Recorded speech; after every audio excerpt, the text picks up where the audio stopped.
Good evening. I'm Stewart Brand from the Long Now Foundation. Juan Enriquez is an inspiration to a lot of people in biotech or became interested in biotech because of him, who start to re-understand how things move around in the world in terms of national borders and things like that, books that you can see in their introduction card. And he is a person who not only talks a good talk, but he invests, he puts his money where his mouth is, and has great adventures. He has adventures, I guess the one I most envy is when Craig Venter was out basically inventing metagenomics and changing all of biology by finding out what kind of microbes are in the ocean and shotgun sequencing them and coming up with a whole new science that transforms everything else in biology. Who else was on his sailboat, the sorcerer, was Juan Enriquez. And he's here tonight.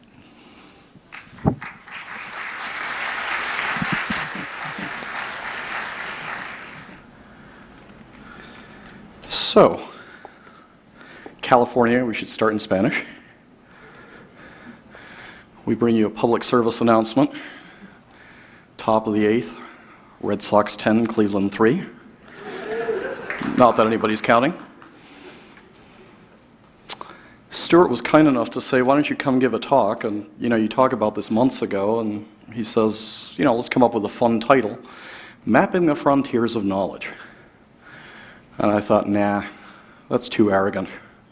Sounds like you're going to do too much, so I tried to simplify it, and we'll just talk about mapping life. What I'm going to try and do tonight is to try and tell you what we know about mapping life, where life is, how life is structured, where we think the edges of the known world are, and then I'm going to get into non-controversial territory like what that does to politics and religion. This is what our early maps of life look like. Right? So we really didn't understand life. We were kind of looking out of a hole. And then we crawled out of a hole and we were able to see something that looks like this. And we're still not quite sure what lives over the next ridge or the next ridge. This is a little bit like the first maps of the Americas, where you get a little squiggle of the edge of Brazil and a couple of islands, and there's nothing behind that, which would be the Admiral's map, one of the first maps of the Americas. And as you think about life and how life evolves, and this wonderful man who's one of my heroes, this is a guy who went out and wrote and studied for decades. And after writing and working for decades, he gets a letter from an obscure island called Ternate, near the Celebes, from an absolutely obscure guy called Alfred Russel Wallace. And when he gets that letter, the letter basically has his entire theory of evolution outlined, written, and Wallace is asking whether he would submit it for publication. This is about a week after Darwin's child died. Darwin thinks about it for about 3 minutes and sends off the manuscript to his friends at the Royal Institute with a letter that says, this guy could have taken dictation on the stuff that I've been thinking for decades. He has preempted my life work, but he got it first, he gets primacy. And he basically took 20, 30 years of life and mailed it off. And of course his friends had been talking to him for 20 or 30 years, so they reached a compromise, and what they did is they read the Wallace and the early Darwin manuscripts together into a small seminar room where about 20 people were sleeping. And that's how you came to understand how things evolve and how things work and how things are structured in trees of life. And these early notebooks, of course, not always believed by everybody.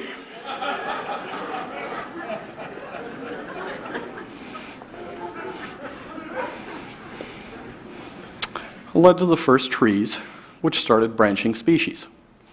And so these are some of the first maps of life as we understood it. And there's the famous Darwin's finches, and there's that wonderful book by Weiner, which won a Pulitzer.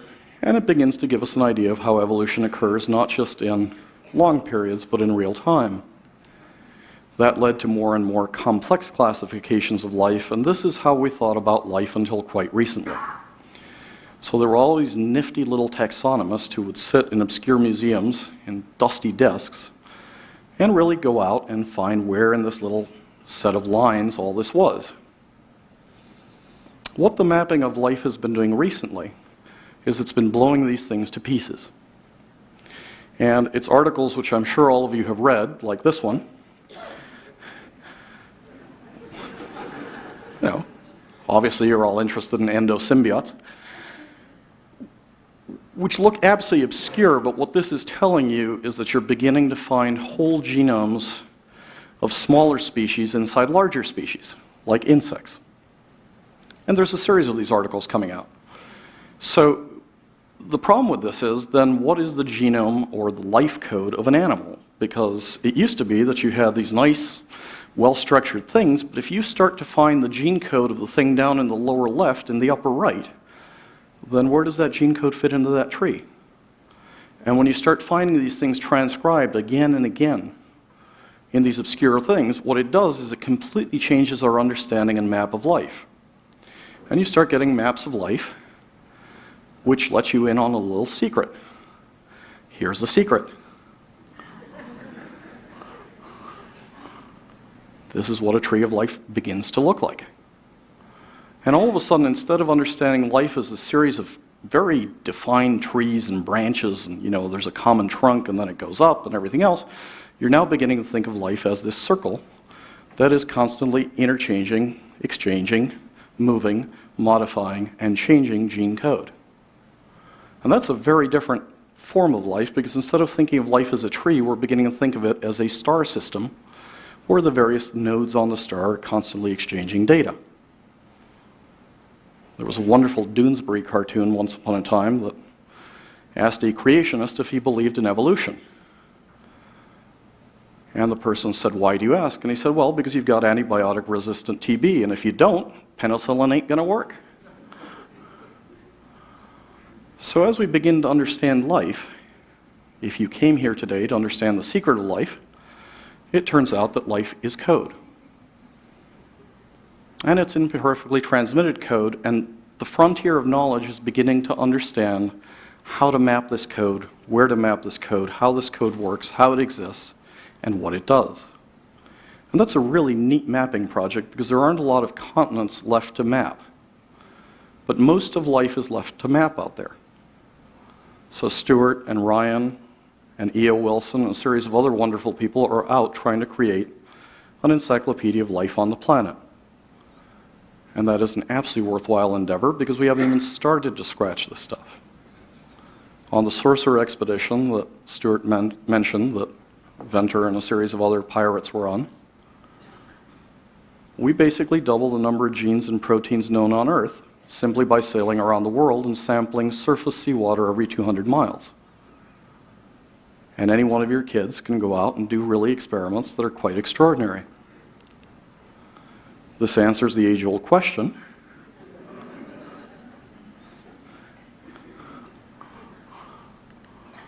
because all life turns out to be made of 4 little base pairs, which come together in a spiral staircase, 4 rungs: adenine, threonine, guanine, cytosine. And what we're beginning to do in these maps is we're beginning to try and map what this code does and how this code is structured using various fancy instruments. So this is a type of high-end laser that breaks down photons, and if you shoot it at life forms, you can break down a whole series of the images of these things. It's like a super telescope. It's quite extraordinary. It's absolutely incredible images. You can't really see it up here, but some of the things you're getting out of this material are wonderful. This is a nuclear magnetic resonance machine. You have to be really careful when you walk into this room, because if you have anything metallic, it will be drawn very fast towards these magnets. It is not a good place to walk in with a BlackBerry or with a pocket full of change. But what you can do with this machine is you can take a sample of urine, you can break it down, and you can start to find peaks in different human cancers. So this becomes a high-end diagnostic machine that starts to break down the chemicals in your body in a non-invasive way. This is the more common way of understanding and mapping the frontier of life. So these gene sequencing machines can generate about 200 million letters of new gene code every 24 hours. To do that, you're looking at a layer of about 8 different corridors about this size, and machines that are $300,000 a piece. These are some of the largest databases on the planet. They're growing faster than computers can keep up the storage of those devices. So computer storage doubles about every 18 months. This doubles about every 12 months. And there's going to be an interesting crossover point between IT and life code, where we're not quite sure how to catch up. And part of the reason why that's going to happen is because at the gene sequencing meeting that took place 3 days ago in San Diego, a whole series of the people who make this machine showed up to show off their new toys. If you can imagine 8 corridors of these machines that get substituted by one machine that looks like this, you're beginning to look at single desktop machines that will generate about 1 billion letters of gene code in a single run. This is heading very quickly towards a $10,000 human genome. That means that, likely as not, every baby born in the United States will come out of the hospital with a full gene code. And we'll have to start understanding what the map of his or her genome begins to mean. There were 3 competing machines at this particular show. 3 weeks ago, you had the first published human diploid genome. The reason why this is an interesting adventure is because DNA replicates by splitting. So when you think of that spiral staircase, A always goes with T, C always goes with G. And when DNA replicates, it works like a zipper. So this side goes off, one direction, the other direction, gets copied, and you have 2 copies of the same stuff. And that's how your cells grow and are made. Because DNA replicates that way, when the first human genomes were mapped in 2001, everybody thought, if I take half the genome, 3.2 billion letters, as opposed to 6.4 billion letters, the other will simply be a mirror image. That turns out to be false. So this gentleman, Venter, sequenced his own genome. And when he sequenced his own genome, he found this stuff. This is about 3 weeks old. The original 2001 map is up on top, and the new genome map for the same region is down below. And it turns out that human beings are an awful lot more complicated than we thought, with an awful lot more variance than we thought. Of course, you know that because you've lived with your brother or sister. These maps are going to change the way in which we think about medicine, that we think about nutrition, that we think about why some people live long, why some people are cured and some people aren't. This code is coming at you and accumulating in an absolutely extraordinary fashion. And we're just mapping this stuff. These are the first outlines of these continents.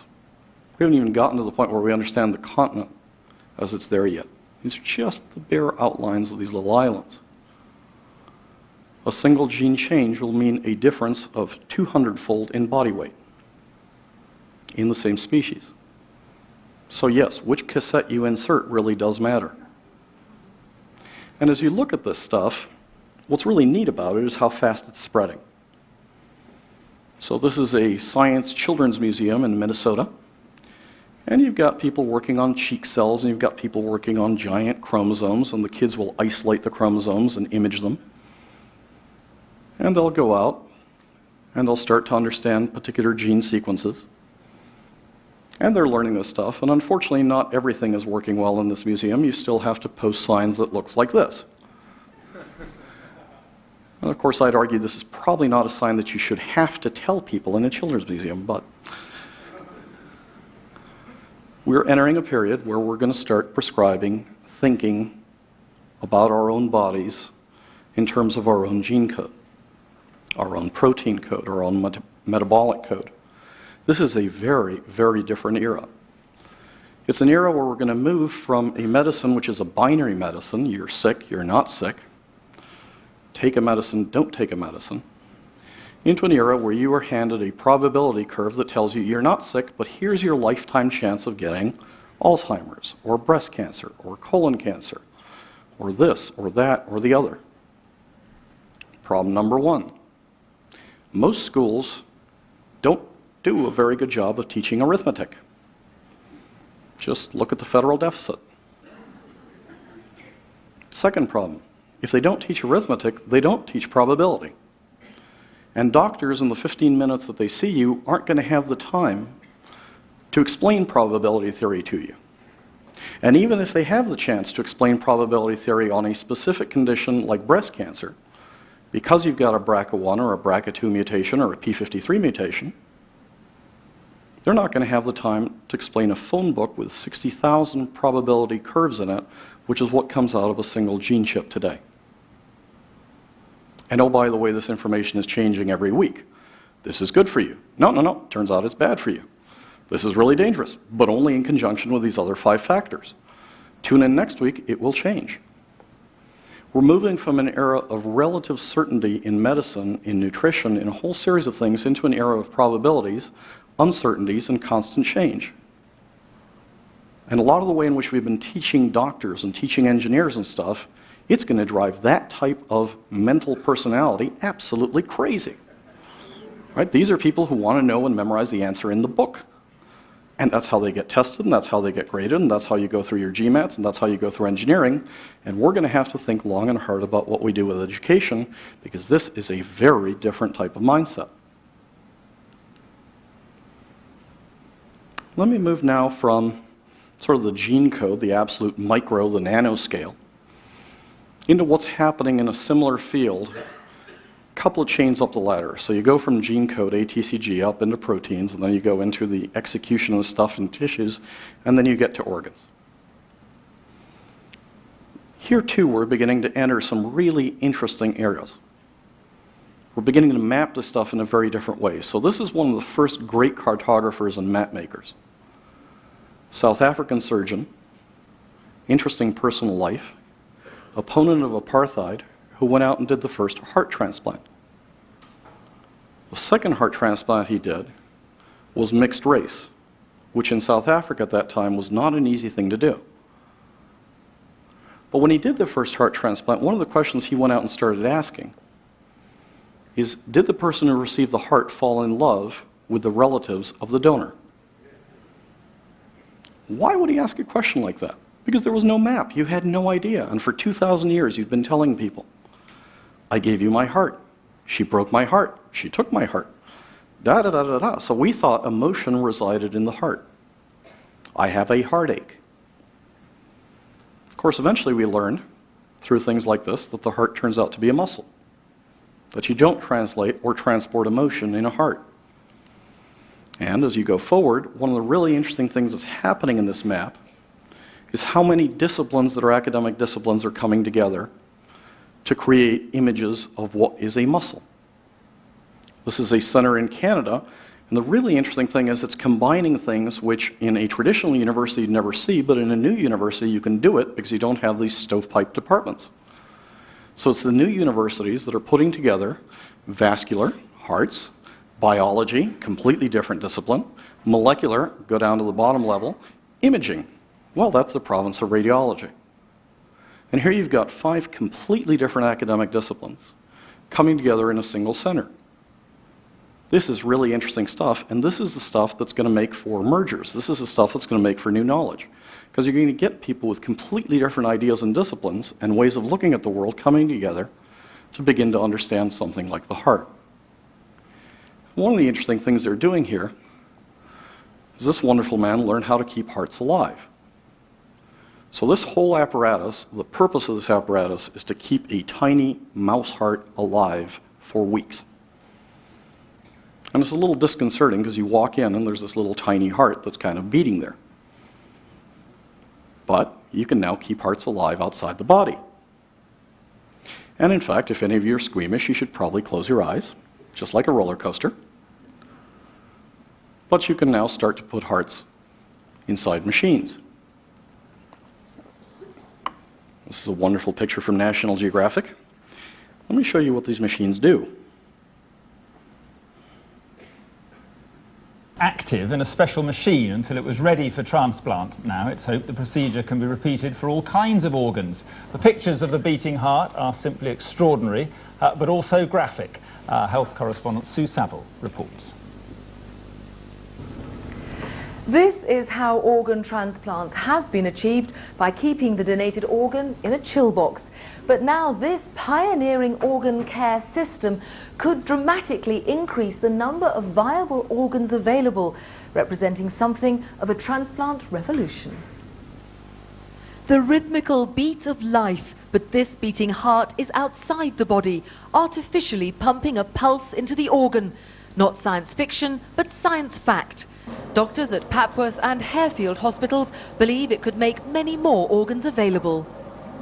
We believe that using this machine and reducing the total amount of time that the heart is not being supplied with blood, and therefore limiting the deterioration and damage to the organ, that will, one, reduce the early failure rate of grafts, because there is a frequency at which grafts don't function well or even don't start at all. In addition, we'll be able to go further to recover organs, because we won't have the time clock as much of an issue. When a heart is donated, it's a race against time. Normally, the organ is removed and chilled in ice to slow down the rate at which cells die. The heart must be transplanted within 4 hours for the best chance of success. This means it can't always be fully medically assessed. It also limits how far the heart can be transported. But this revolutionary technique is changing that to a 12-hour time limit. Now the organ can be kept beating by a mobile heart-lung machine using the donor's blood and oxygen. It keeps the heart warm, ensuring cells are kept alive, so organs can be medically assessed and transported further. There were 100... Anyway, you get the general idea of this.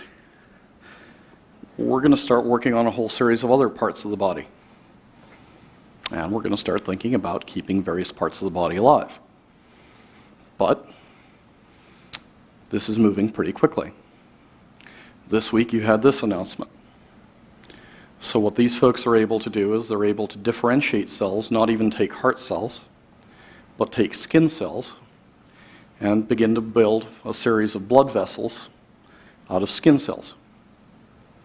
So when you think of how do you rebuild the veins or arteries of somebody who's been in an accident or been burned, or who's eaten too many McDonald's burgers, this may be one option.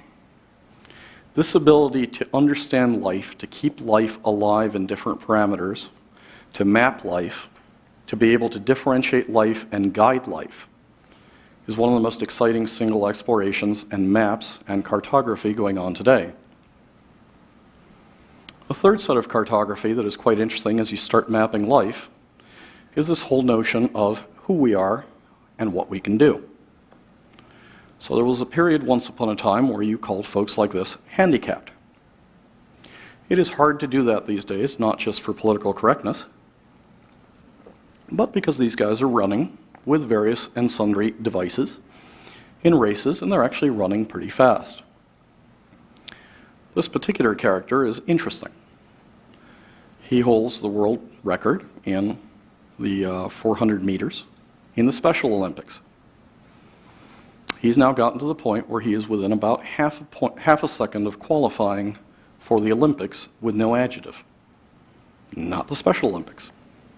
And he's creating a hell of a quandary for the IOC, for the International Olympic Committee, because he's asking to run against able-bodied runners.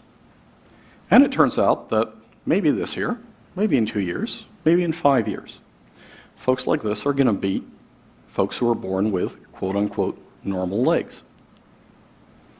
This is also moving forward into a whole series of different parts of the body. So, it used to be that when you were partially deaf, you'd have one of these massive speakers that would look like an RCA phonograph coming out. You'd kind of listen through that. And then you got these clunky machines that never worked. And then you got these tiny discrete machines that went behind your eyeglasses, and now you've got these little tiny machines that you can't see almost at all. But even people who are profoundly deaf are beginning to have machines which are implanted into their bodies. And what we're seeing here is a transmitter and a receiver stimulator over here, a speech processor over here, and a whole electrode array over here. And these things, in its first iteration, allow people to begin to hear primitive sounds. And about 18 months later, you can hear better, and about 18 months later, you can hear better. And it takes you about a few 100,000 years to evolve to a higher plane of hearing. It takes this stuff about 18 months. And at some point, these folks are going to be able to hear stuff in tones that you can't hear. They will have an accuracy in hearing that will go beyond yours. And you'll probably start to see discrimination suits in symphony orchestras when somebody's not hired because they have normal hearing. This, of course, is also beginning to happen with things like eyes.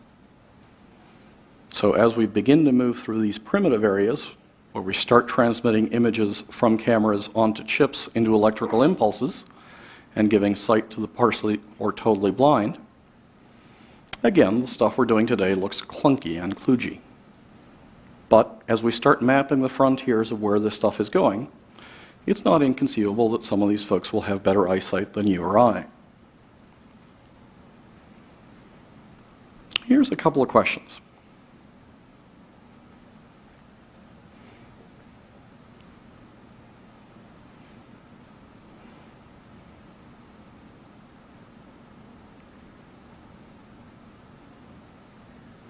Ouch.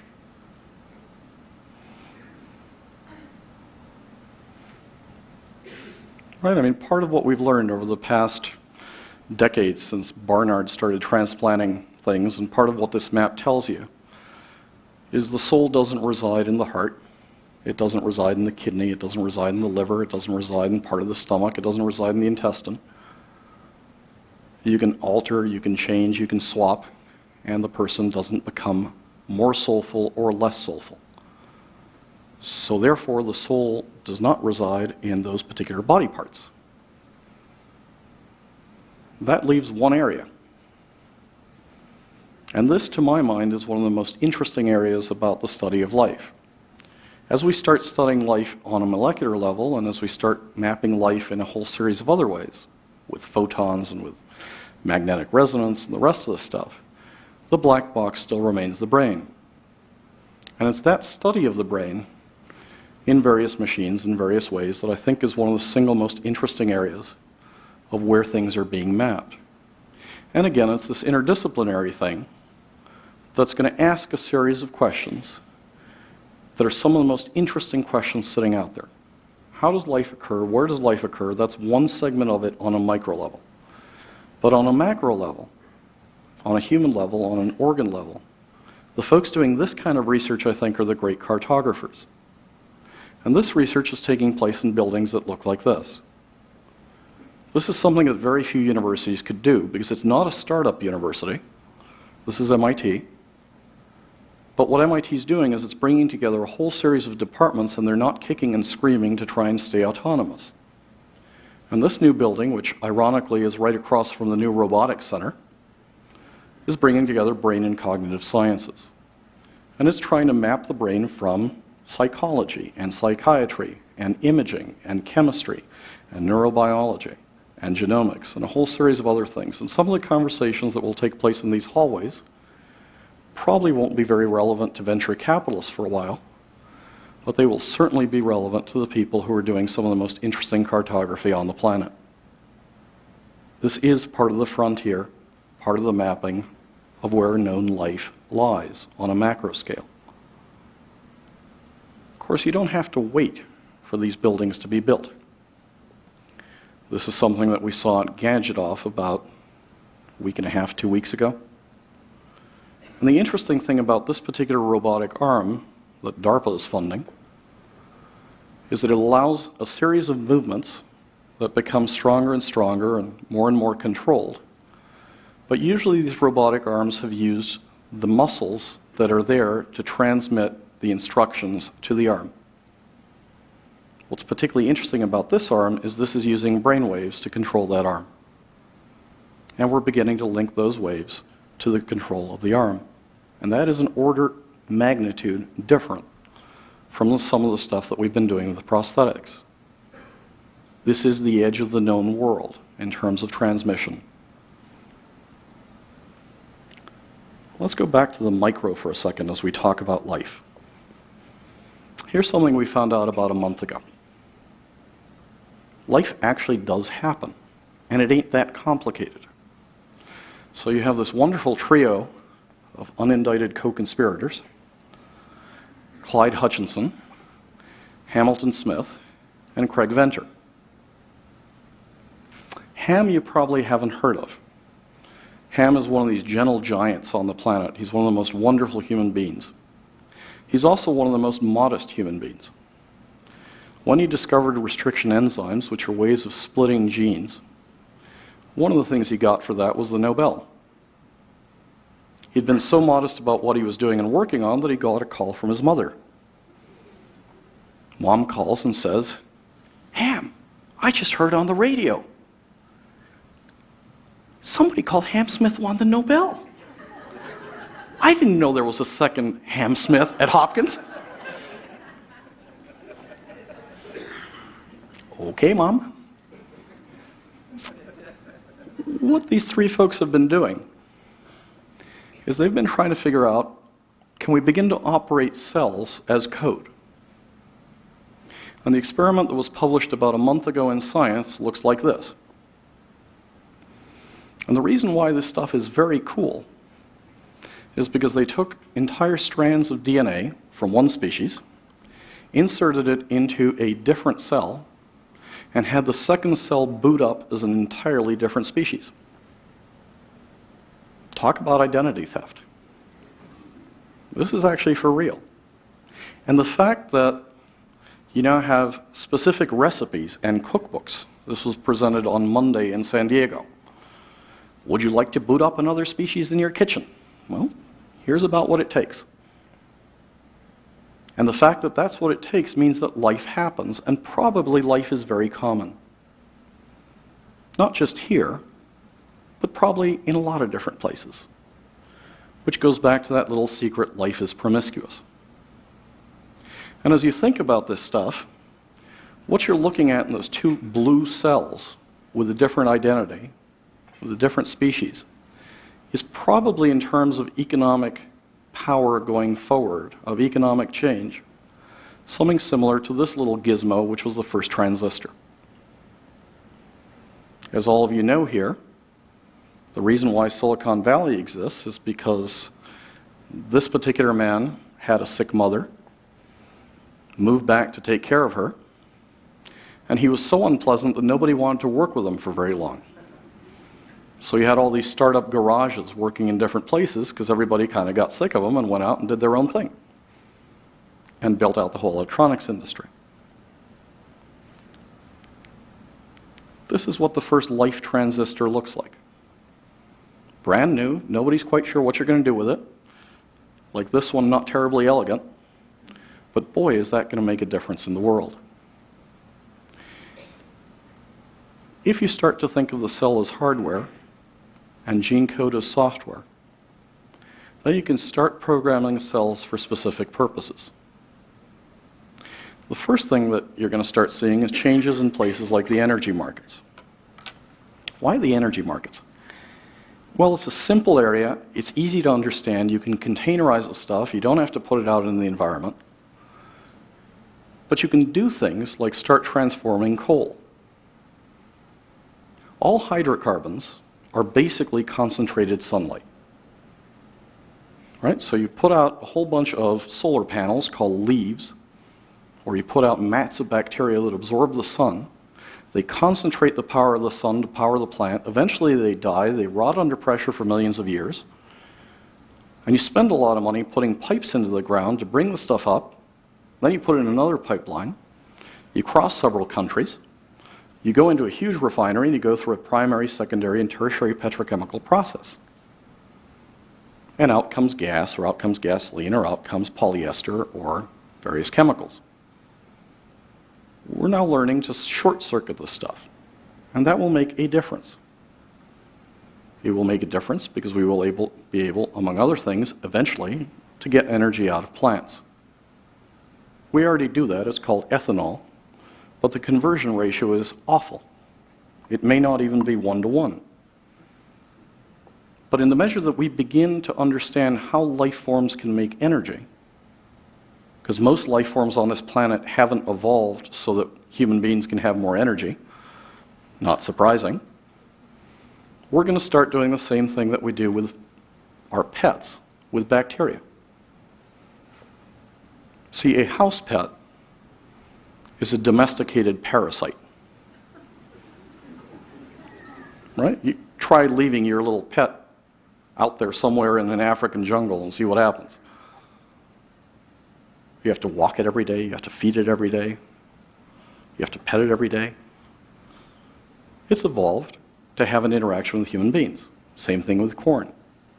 Same thing's going to start happening with energy and things like bacteria. We're going to start domesticating bacteria to process stuff inside enclosed reactors to produce energy in a far more clean and efficient manner.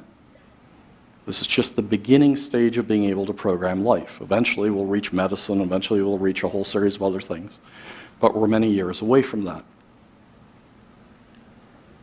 That's the frontier and that's the map of life.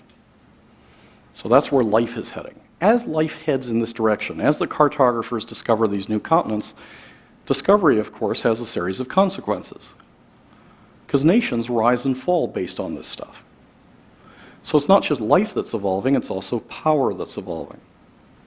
And as you think of power, traditional power was based on things like this. Got soldiers, got weapons, you be powerful. Other sources of power. Well, you could have God on your side. Or you could have really big governments on your side. But how you're powerful and why you're powerful today is changing in a fundamental way. And as you think about power today, think about how the old great empires were built. Just before the Industrial Revolution, India and China were about 40% of the global economy. Until recently, they were about 3.4%. What happened to these great empires that were able to build these absolutely wonderful palaces of marble? Well, technology and business passed them by. They focused on living in the harems, they focused on the beauty of poetry, they focused on the beauty of literature, they focused on the beauty of history, of all their accomplishments, but they quit building, they quit educating, they quit making new stuff, they quit learning new stuff. They were so focused on celebrating the pleasure of today and the glory of the past that their kids ended up indolent, not terribly smart, and the world passed them by. And this architecture, over the course of a relatively short period of time, turned into this architecture, which is, of course, the architecture of a different empire. Because this little obscure island on the edge of Europe did focus on learning, did focus on technology, and took over about 11 million square miles of the world. You learn, you don't learn. You get these waves of technology, you don't get these waves of technology. It actually makes a difference in terms of whether your country survives, whether your country's sovereign. The really interesting question to my mind isn't how did India lose its independence and sovereignty. The really interesting question to my mind these days is how can a society that looks like this today, that has politics that makes American politics look simple, end up with a 10% growth rate on a consistent basis?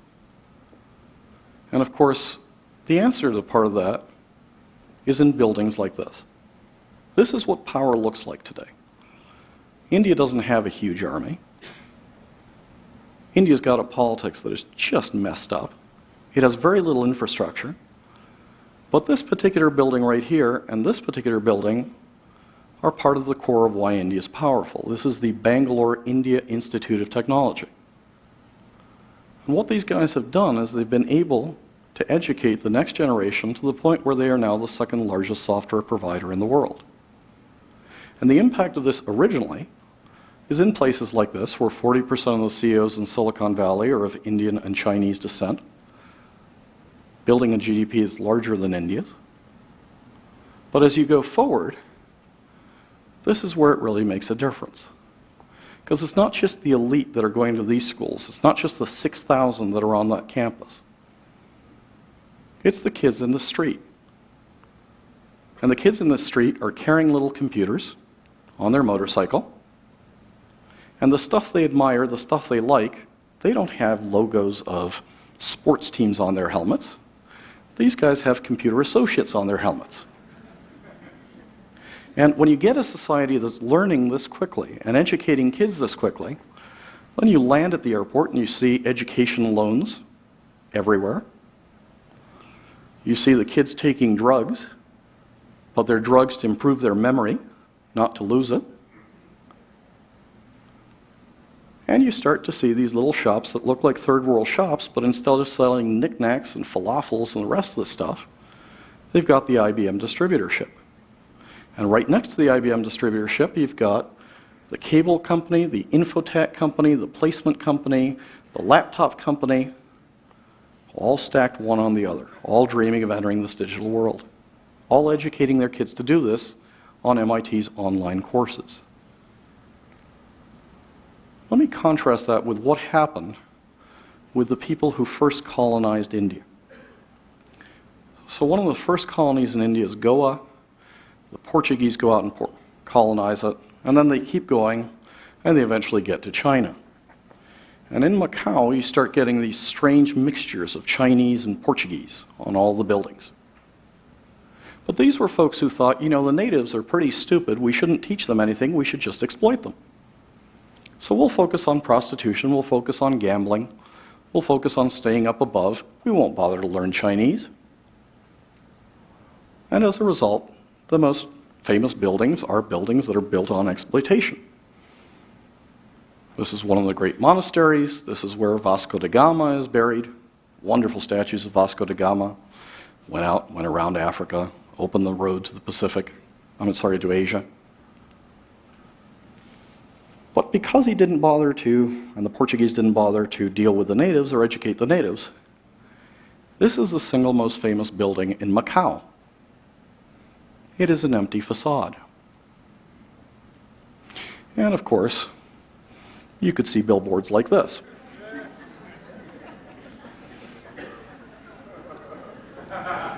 When you go to Portugal today, it's a little worn down. Now think about that for 1 second. If these folks had bothered to deal with Hindi languages, to learn Chinese, to train people, to have the kids of the Portuguese elite learn these languages, establish trade relationships, have a good relationship with the people that they were conquering, colonizing, teaching, missionarying, what might have been the consequences? Well, this little tiny state would have been the entrance for Chinese and Indian goods and the bridge into Europe. Much as Spain, which has been one of the most successful models, has recently learned to be a bridge to Latin America. But these folks never bothered to learn how to speak Chinese or Indian, Hindi. Go to Portugal today. Walk through the streets. These are folks who colonized China and India for centuries. Find me a Chinese restaurant. Find me an Indian restaurant. Hard to find. Very different from London.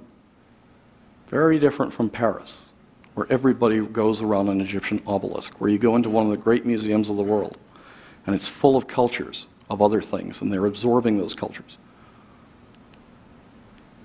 Here's an example of what would have happened. You've got a river coming down, the Pearl River. On one bank you've got Macau, and right across from Macau, right on the other side of the river, there would be Hong Kong. The Brits were not perfect colonizers by any means, but they did establish a civil service, they did establish schools, they did establish a whole series of ways of coming up through that system. And because of that, there's an absolutely extraordinary trade that went on between Britain and continues to go on between Britain and parts of Asia. Not always easy, not always pleasant, but the difference between the buildings in Macau and these buildings is quite significant. And this is what that little experiment led to. It really matters how you treat those who seem, at this point, dumb or dispossessed, or ignorant or poor. When I was in college, there were words like high tech, there were words like hard work, there were words like innovation. There were words like great universities. And those did not usually apply to Ireland. But of course today the Irish have a higher income per capita than do the Brits, and are doing an absolutely extraordinary job in real estate, in education, in high technology, in bridging the road to the Americas, while Britain's still trying to figure out what went wrong. This is what power looks like in the US today. It's not the Washington monuments. It's not these huge obelisks. It's not the old or the new memorials. It's things that look like this. This is Jefferson High School. I went to this about 3 weeks ago in Virginia. This is what the hallways look like. Nothing special about this place. They allow the kids to paint the roof, the tiles, except that all the backpacks are on top of the lockers. They don't have to be locked up. Because every kid who's here wants to be here. Because 1 out of 6 kids gets picked for this school, public school. Here are the kinds of projects these kids are working on as juniors. Here are some of the textbooks they're looking at. They're not textbooks because they're on the edge and they're simply putting in the articles as they come out. This is one of the most extraordinary teachers who teaches at this place.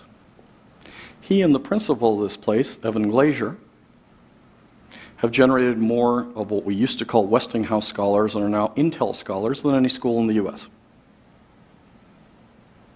Kids are riding from 6 different counties of Virginia every day to come to this place.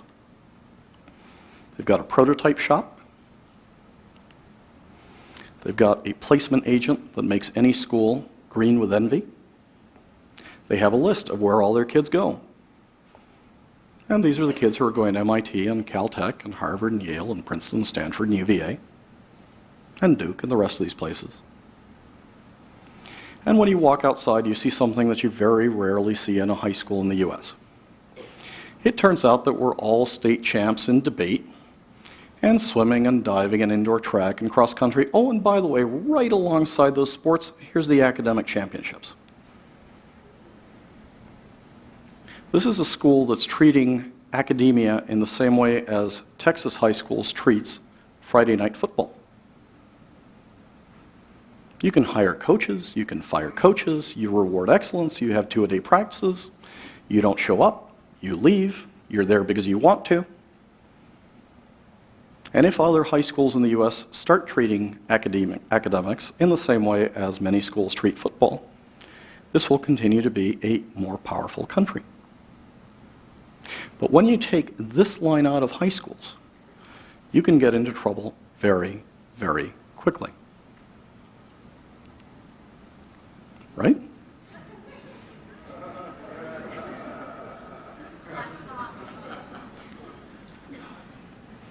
When those kids graduate from high schools, they're not going to work in buildings that look like the Hong Kong buildings.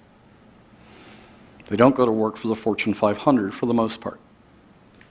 Oh, and by the way, the Fortune 500 has generated no net new jobs in the past few decades in the US. The new jobs come out of places that look like this. And you drive by, and you kind of say, well, you know, that's a lousy little building. This is some of the most expensive real estate, as all of you know, in the United States. This is Sand Hill Road. So this is where you're incubating an awful lot of the companies that we're talking about in life sciences, or that keep hearts alive, or that do microchips, or that do this, that, or the other. And it's that basic input of brains, either imported or generated, that makes this little engine run.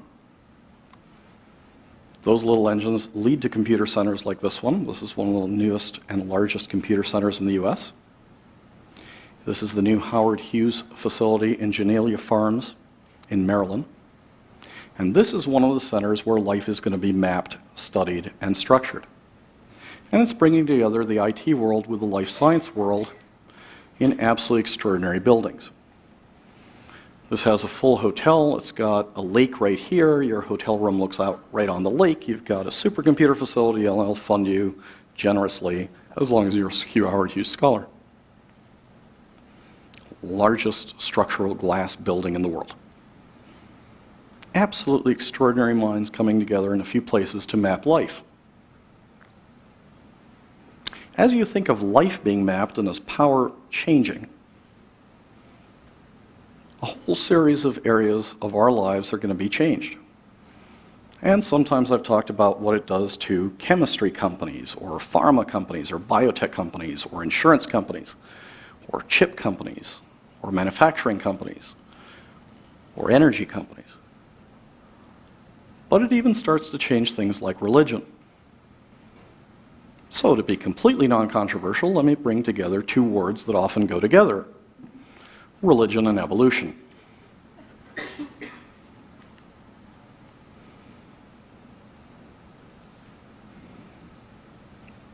That is a fact. Right? Species go extinct and so too do religions. Do we have any proof of this? Well, this is what the Sumerian religions look like and how they evolved from being sky gods into air gods into wisdom gods into lady of wine. They were getting smarter here. Then they invented evil, queen of the underworld.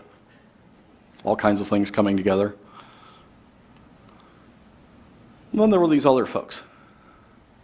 They thought, you know, if we don't throw 20 virgins with their hearts cut off the top of this thing, maybe the sun won't come up.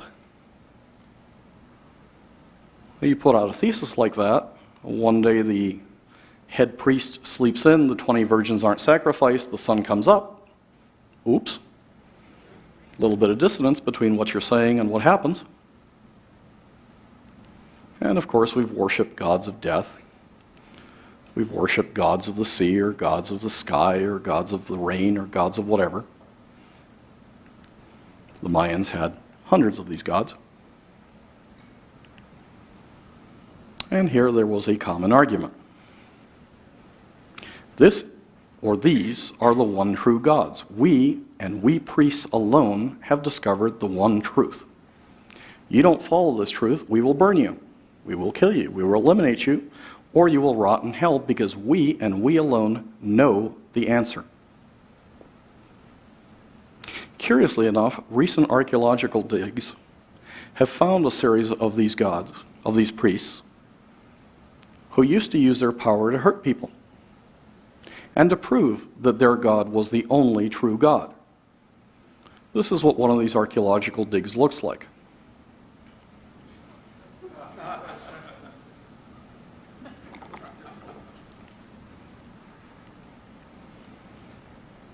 Here's a history of what we know about single gods. Single gods were not very popular over the 150,000 years that we've been here, as far as we know, until about right here, where you start getting things like Judaism and Christianity and Muslims and Protestants. Just to put this concept in a historical framework of how this stuff has evolved. But we have now discovered the truth, depending on which part of the world you're in. The interesting thing is how many of these things have common roots and evolve from common roots. So here you've got this nice fellow Abraham, who actually is really important to these three very different religions.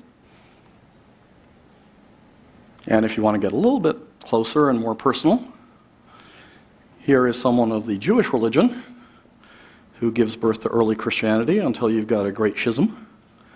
And then you get your first evolution between the Greek and the Russian Orthodox and the Roman Catholics. And then the Roman Catholics beget a whole series of other things, like the Virgin of Guadalupe and a whole series of different groups. And then you get this nasty fellow Luther who comes along, and he evolves and begets a whole series of other things. And then, of course, a little more recently, you've got the Mormons coming out over here from somewhere. But, of course, there's an evolution to this stuff, right? And a lot of common beliefs and a lot of common structures and a lot of common things. And the closer they are, the more they seem to fight.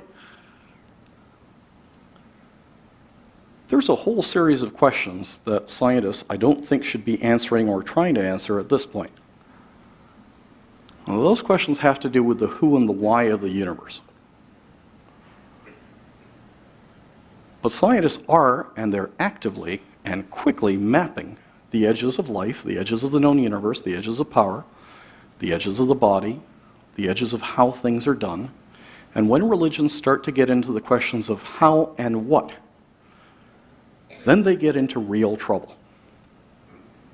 Because as soon as you leave the realm of who and why and move into the how and what, you can end up with some really nasty surprises. Here's what one of these surprises looks like. Right? All of a sudden, you have a universe that revolves around the Earth, and this nasty fellow comes up with a telescope, finds that the Earth actually revolves around other things, and he gets excommunicated for that fact. Fortunately, the Catholic Church knows how to recognize its mistakes. So it recognized that Galileo was right in the 1990s. But hell, who's counting? Let's just put a context on what we know about life and what we think about these things these days. Most of you have probably seen these wonderful Hubble images, right? So you have this wonderful nebulae sitting out there. The only thing that's missing from this picture is a small sense of scale. So if you take these three little columns that are sitting right here in the middle, and you take a close-up picture, say a family picture, this is what it looks like. This is a whole bunch of stardust coming together, coalescing and crunching to such an extent that you get fission. And what you're watching here is the birth of stars. These are star nurseries just giving off stars. They're just being born and sort of floating off into space. And again, you don't quite get a sense of scale. Remember, these three columns are basically right here. When you look at that, one of these columns is about 57 trillion miles high. You look at pictures like this, you look at a universe like this, and one of the things that you now know is that the universe is about 13.7 billion years old. Of course, this keeps changing.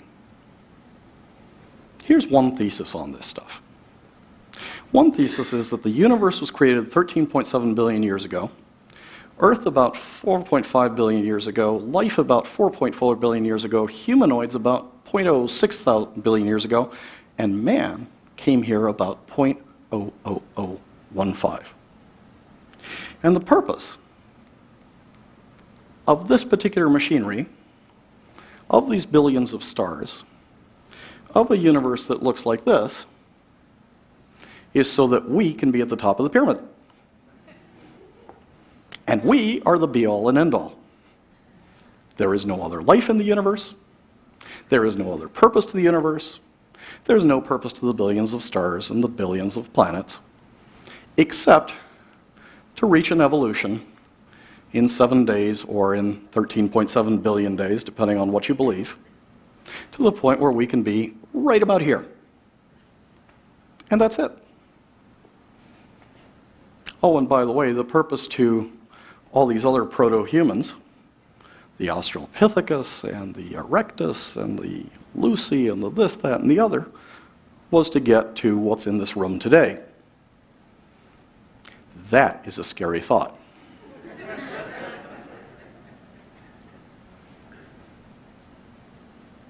But if that's not the purpose of life,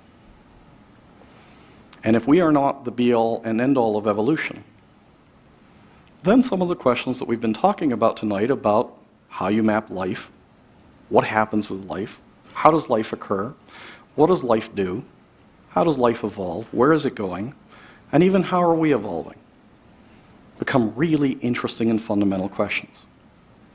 And we should have the honesty to ask those questions without a whole series of prejudices of, hey, God told me and he phoned that da-da-da-da-da-da-da.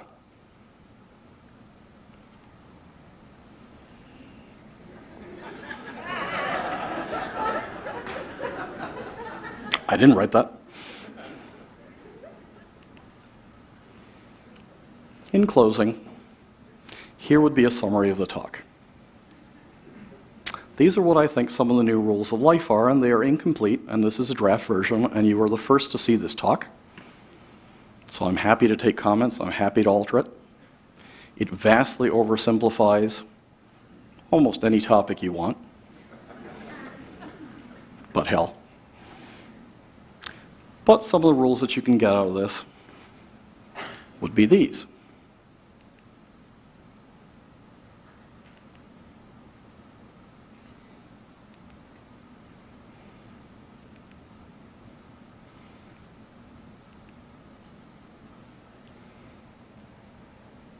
It's this last point that makes this stuff so interesting. It's this last stuff that makes you all cartographers. This is a particularly interesting place to be discussing this because you're right next to the UCSF campus. Because you're right next to some of the places where some of this research is taking place. So think of yourselves as citizens of the Renaissance. You are sitting in front of the most extraordinary intellectual discovery and banquet of knowledge, of opportunities, of ideas that anybody who has ever called himself a human has ever sat in front of. We're doubling the amount of data generated by the human species in the next 5 years. And all of you can do this, to have cafes, to talk philosophy, to talk ethics, to build companies, to change governments, to change countries, to change education. What would you like to do with this wonderful adventure of mapping life? Because mapping life in this cartography is in its very early infancy. And this is an absolutely extraordinary period to be sitting here, to be alive. It's like Christmas every morning. You get your new science magazines, you get your new articles, you get new books by some of the folks in this room, like Stewart and Kevin Kelly. And it just fills you with joy. And it's just wonderful. Because you learn stuff every day. You can build stuff every day. You don't have to bitch about stuff every day. Mapping life is going to change every aspect of our lives. It's going to change our concept of religion, of ethics, of business, and of countries. And therefore, I would argue, in conclusion, that life is something that's worth mapping. And it's worth mapping well. So let me put a period on the talk. And that's the end of the story, for now anyway. Thank you.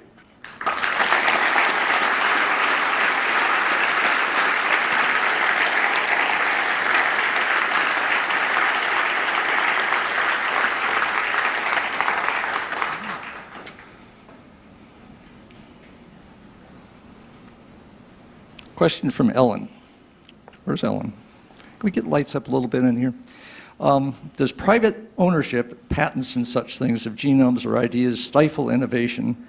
And while you're at it, 2, reconcile technological progress with a finite Earth? You know, there's a tyranny of unintended consequences, and throughout history you've seen these wonderful notions of what fairness should be.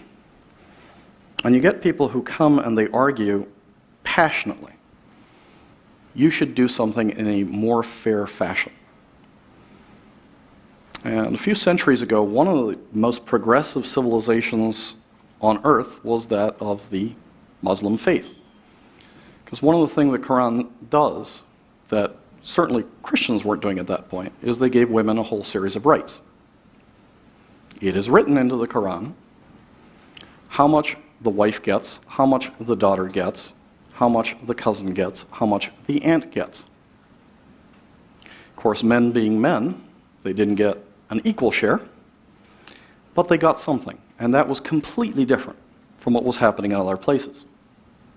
And if we were designing a system of ownership today, we might say that is probably better than a system that argues if you are the first out of the womb and you have a penis, you get everything.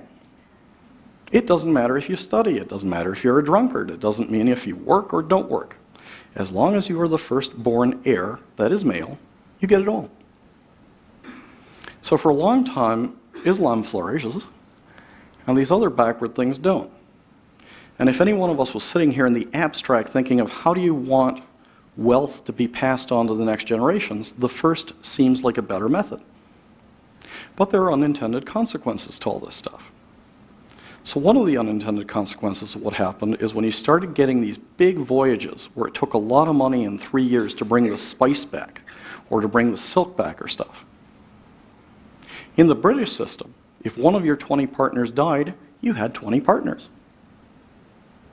But in the Islamic system, if one of your partners died, all of a sudden you had another 100 partners. And then the next one died, and you had another 100 partners. It was very hard to accumulate capital, to maintain corporations, to maintain a whole series of things, and the British system, absolutely inequitable as it was, built up a completely different economy while the other one collapsed. Patents in things like life are a complicated road to walk. There are people who are passionate saying no or yes. Take the example of Canada. There are few countries and people who are as nice as Canadians, as long as you're not playing hockey. And one of the things they did is they went out and they said, we shouldn't patent life. Well, that makes a great deal of sense. Now, the only problem is this wonderful guy at Harvard called Phil Leader had built something called a Harvard mouse. And he patented the Harvard mouse. Why would you patent a mouse? Because it's a mouse that's built for a specific purpose to make replicable types of experiments, and it's easy for that mouse to get cancer. If you want to test new cancer drugs, you want mice that have the same type of genes to see if this thing works or doesn't work. And you don't want to wait 20 years for this thing to get cancer. Because Canada didn't patent this stuff, one of the things that happened is very few companies chose to do basic life science research in Canada. So you can tell me the names of a whole bunch of Swiss pharmaceuticals, French pharmaceuticals, German pharmaceuticals, American pharmaceuticals, but it is very hard to come up with Canadian pharmaceuticals. You have to be careful in these debates. It's not often that there are good guys and bad guys. Often it's a gray, difficult area where you have to navigate and come up with compromises. Well, on that, you're talking about pharma, big, small, and not happening. Another domain where patents controls in biotechnology is in agriculture. And so you've got the Monsantos of the world and Roundup Ready crops and so on that are keyed between the plants and the pesticides. But you've also got in Australia and various other places, now in Africa, increasingly open source biotech, which is basically working on plants that really work in South Asia, that really work in Africa, that, you know, there's no particular market in the northern hemisphere, so Monsanto's not that interested. And they're going at it in an open source way. Now, you know very well what's happened with open source in computer technology. How does that map onto all this? You know, there's this nasty thing called competition. And it actually works. And I think in an ideal world, on the one hand, you do have the Microsofts, and you do have the Oracles, and you do have all these other creatures that give you blue screens of death. And you have a competing open source system. And I think as long as both of those systems are working, and as long as both of those systems are moving in parallel and pushing one another, all of us benefit. I would not want to see a world where open source is a law and the only option. And I wouldn't like to see a world that prohibits open source. That is true of computer code, and that is true of agriculture, and that is true of a whole series of other things. There are people who have extraordinary talent, and they want to apply it in different ways. Some people, you know, are focused on making a buck. And some people are focused on changing their world and being cool to their friends. And good for both of them. You know, I mean, it's wonderful to have that variety in an ecosystem. You don't want to dictate it in one way or dictate it in the other. There aren't black hats and white hats. Some can be a little blacker. No names. Well, I think we're talking about two different kinds of competition here. There's the kind of competition in war or in sports where basically the two sides of that kind of competition become more and more like each other.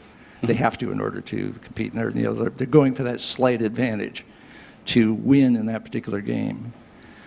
But ecology and evolution tends to work in the direction of what's called the competitive exclusion principle, where instead of going dead at the competition, you figure out a whole different niche and carefully avoid competition, and that's how you survive. But it's also, in a sense, a form of competition. Is that what open source is doing in relation to the patent world? Is it just finding a different niche? I hate answering questions from you.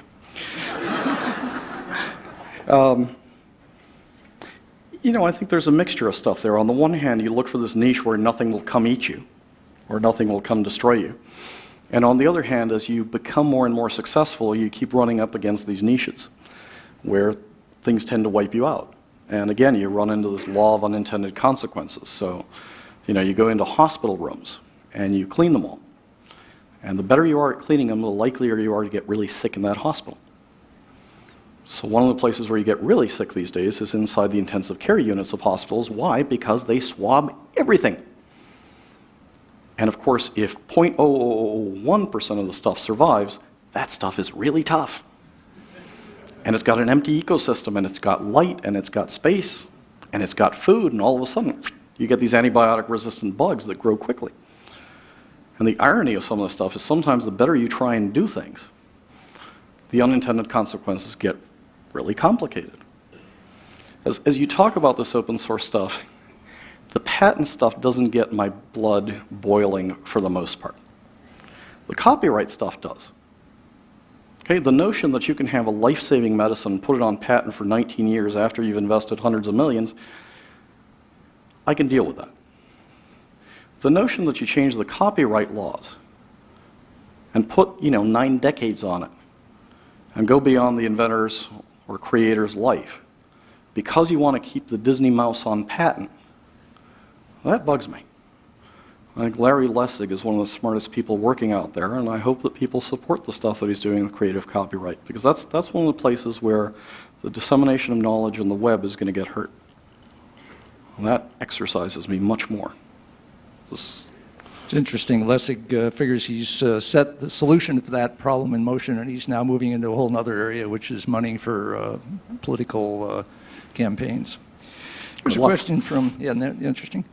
Jonathan Pfeiffer asks, have genomics or pharmacogenomics failed to deliver on any of their promises? And if so, why? When things go wrong, what kind of things go wrong? How much time do you have? I mean, look, all of us were promised that, I remember those covers of Time magazine, the if drug when interference started coming out, and, now they've done this, and now they've cured cancer, and now they've da-da-da-da-da-da. Look, every technology tends to get overhyped. And then after it's been overhyped, we say that didn't deliver, and then it kind of goes to sleep for a while. And there's some really smart people working on this phenomenon. Paul Sappho's been working on this on robotics. And he keeps telling me, look, focus on robots. Why? Because for centuries we thought, Jetsons. And it didn't happen, so we quit focusing on robots. But now you've got an intelligence coming together with a processing capacity, coming together with a battery capacity that's going to do some really interesting stuff. And you're going to see that in technology after technology after technology. And biotech is certainly one of them, and genomics is going to be one of them, and the Human Genome Project is going to be another one. Hey, the Human Genome's been out there for 6 years. What's it done for me lately? Well, it takes 14 years to get a medicine to market, and a few $100 million. And that's not good. We should be thinking about that, because often we focus on stuff that's the immediate and easy to understand. This drug killed 12 people. You know what? That's just horrible. What we're going to do about that is we're going to increase the scrutiny, we're going to increase the size of the clinical test, we're going to put a couple more years on this drug coming to market, and what we're doing is we're measuring how those 12 people don't get hurt again. But we're doing the same thing the Europeans do, which is to put in place a precautionary principle. Prove to me this drug will not hurt people, and I'll let you sell it. Prove to me you will never beat your wife over the next 50 years, and I'll let you marry her. You would have very few drugs coming to market, and that's actually what's really happening today. You've got 25 to 35 new drugs coming to market per year since 1985. Massive amounts of investment. Same number of drugs. Complete collapse in productivity. So most pharma companies are now becoming marketing companies as opposed to discovery companies. And that's really scary. Let me give you an example of what this stuff means. When you put the price of a drug up, according to pharma, which I think is exaggerated, at 800 million bucks per drug that goes from trial to pharmacy. What you're doing is you're making it impossible for drugs that aren't going to be blockbusters to come to market. And that means you shouldn't be focusing on these 12 people who are hurt. You should focus on the 200, 300, 400,000 people who are going to die of malaria, who are going to die of TB, who are going to die of a whole series of diseases because it's not profitable to make those drugs. What do you call that principle if it's not the precautionary principle? What's the name of that one? What's the name of the principle to focus on the 300,000 who might be helped versus the 12 who would be hurt? Well, I think one of the things we've got to start doing is start measuring the costs of not acting as opposed to the costs of acting, because we're taking, a whole bunch of CEOs, sometimes with reason and cause and sometimes without it, into courtrooms in South Texas where there isn't a rule that says only one yacht per lawyer. Okay, so you've got these guys flying into these obscure courtrooms in G5s because it's the fifth company that they've sued the pants off. And every time they do that, what they're doing is they're increasing the cost of drugs and they're making those drug companies marketing companies. Right? When you go out and you sell a pill like Nexium, your marketing budget is larger than the marketing budget of Budweiser beer. Why? Because if you have a new but somewhat risky drug coming to market, would you rather sell that and perhaps spend the next 10 years in a courtroom, or would you rather sell the hell out of what you've already got, or merge with a company? That is really damaging to the US. It's really damaging to healthcare. And I don't know what the name of the principle is, but we've got to start measuring the costs of not acting as well as the costs of acting. We're not really good at that.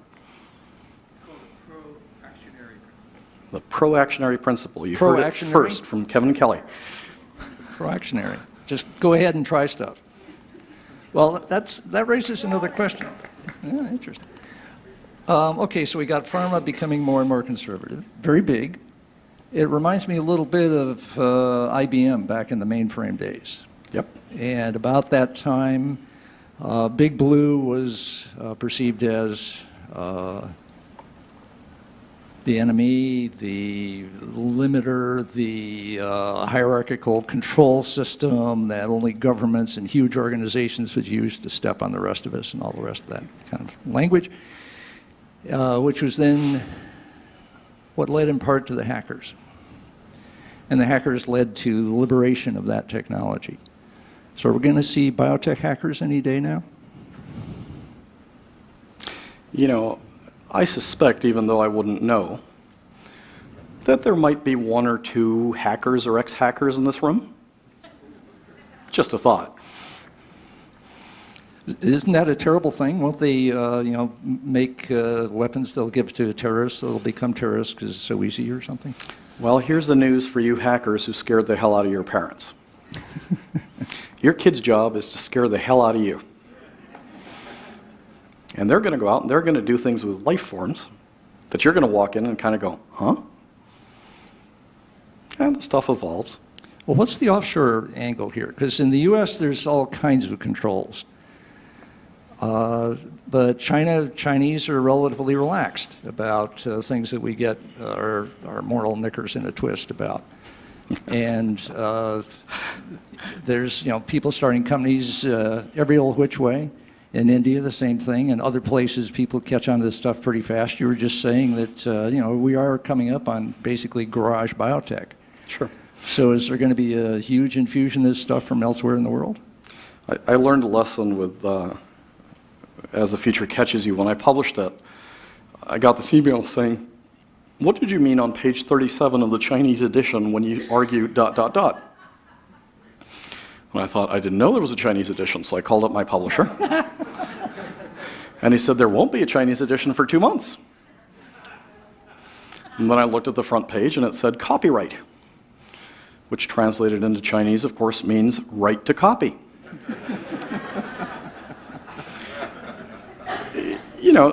If the US isn't really careful, a couple of things are going to happen. One is, there's such a huge delta between what it takes to research and bring a medicine to market and what the regulatory cost burden is on that that anything underneath that burden, these guys can bring to market for 20, 40, or 60 million bucks. And that's, you know, a delta of about 820 million bucks, which is a good delta to play with as you move towards billion-dollar buck or $900 million things. And what could happen in life sciences and biotech and pharma, if we're not careful, is exactly what happened in computer chips and what happened in computer hardware and what happened in steel and what happened in cars, which is some of these very smart people in China and India are going to start making this stuff, and they're going to underprice, and they're going to bring stuff to market faster, better, cheaper. And right now it certainly doesn't look like it, but then again, in the 60s it didn't look like Japan was going to take over manufacturing. Let's go to another part of this, namely brain science. There's a question from Ron. Please comment on the map of the psyche, or mapping of the conscious and unconscious mind. What would Carl Jung or Buddha say about all this? You know, there are people in this room who are far smarter than I am who could answer that question far better than I could. I mean, one of the things that I like to do is I like to collect sort of the early books and manuscripts that come out of molecular biology, and one of the really interesting things is how this cross-pollination started taking place. So Jim Watson wanted to be an ornithologist. He was out studying birds until he read a book by a physicist called Schrödinger called What is Life? So here's a physicist talking about biology, inspiring an ornithologist to change his profession. And one of the more amusing books that I sort of picked up is a collaboration by Delbruck and Jung writing together on these questions. And that cross-pollination doesn't take place as much anymore, but what would Buddha say and what would Jung say? I wouldn't dare answer that question. Okay, try this one from Mike.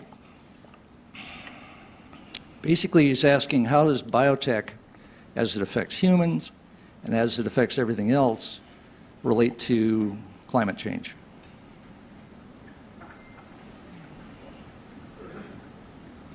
One of the really interesting things that happened during the Sorcerer expedition is we started understanding how prevalent microbial communities are and how varied they are. So there's more variety of ecosystems sitting on the ocean surface than there is in the Amazon.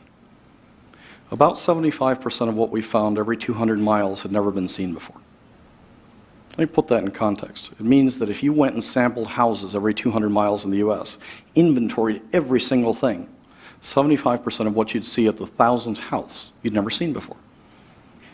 That means that there's a linear increase in the number of protein families on Earth and the number of genes on Earth. That means that about half the biomass on the planet turns out to be microbes. But there's more carbon absorption in the oceans than there is on land. That it really matters if a series of viruses are attacking some of these animals in the South Pacific. Because if they start dying off on a large scale, then that oxygen doesn't change. We are just beginning to understand the cartography of metagenomics. It's an absolutely spectacular adventure. As we begin to learn these carbon capture mechanisms, these other mechanisms, they may turn out to be just as important as some of the other stuff that we're doing or not doing. I don't know the answer, but it's sure as hell fun to sail to the South Pacific to try and find out. Well, a big part of the climate change story is energy. You touched on that a little bit. It sounds like this is an area you're personally putting time and investment into. You want to say a little more about biotech and energy? What is BP and your company doing, for example? Well, I mean, think about agriculture for a second. What happened in agriculture for centuries is we used brute force on it. So we went out and we built bigger tractors, we built bigger harvesters, we built bigger combines, we built these huge fertilizer factories, we built herbicide factories. So it was this little plant and throw more stuff at it. Bigger combine is better than a smaller combine. Of course, in the 1960s, we started to change our chemical, mechanical approach to agriculture and started working on a biological approach, and all of a sudden you quit having famines in China and India, and China and India became net grain exporters thanks to one of the greatest heroes on this planet, Norman Borlaug. And it's incredible that we don't recognize Norman Borlaug for having fed more people and stopped more famines than any other single human being alive. I think what's going to happen in energy is something similar. If we start thinking of energy as concentrated plants or concentrated bacterial matter that is absorbed in frozen sunlight, all of the mechanical approaches we've been using to generate energy have a bigger, deeper platform, have more of a drilling fluid, have more pressure in the well. All this brute force stuff that is really reaching its sort of top in the Alberta tar sands. Extraordinary operations in scale and brutality are going to start changing as we learn how to do things like fertilize oil wells or fertilize coal seams. Because see, the reason why some coal mines explode and other coal mines don't is because there's a lot of gas in this one and not in this one. And the reason there's gas is because probably there's bacteria in there eating frozen plant matter. And they do exactly what a kid who's eating a plate of beans does. They generate a lot of gas. And if you can take the gas out of coal without having to strip mine it, or without having to process it and burn it in the plants that are the single greatest source of single point emission for greenhouse gases, that's a good outcome as you transition into things like solar energy, as you transition into wind, as you transition to tide, all these things that are sitting out there, but you need a bridge to that. And that bridge isn't ethanol. I'm very conscious of your time, but you've been here for an hour and a half. Let me take one last question. All right, now I like your company's going to be bottling cootie farts. This is from We Robin. should patent that name. To be a good explorer of this territory, what should a kid in college study today? Biology, computer science, molecular physics, philosophy? What? It makes absolutely no difference. Whatever you study is going to be obsolete. Right? So what does that leave? What do you do if, 4 years or whatever? Look, I mean, take a poor radiologist. A radiologist used to be the king of images. And what's happened over the last decade is radiologists now take 25% of the images in a hospital.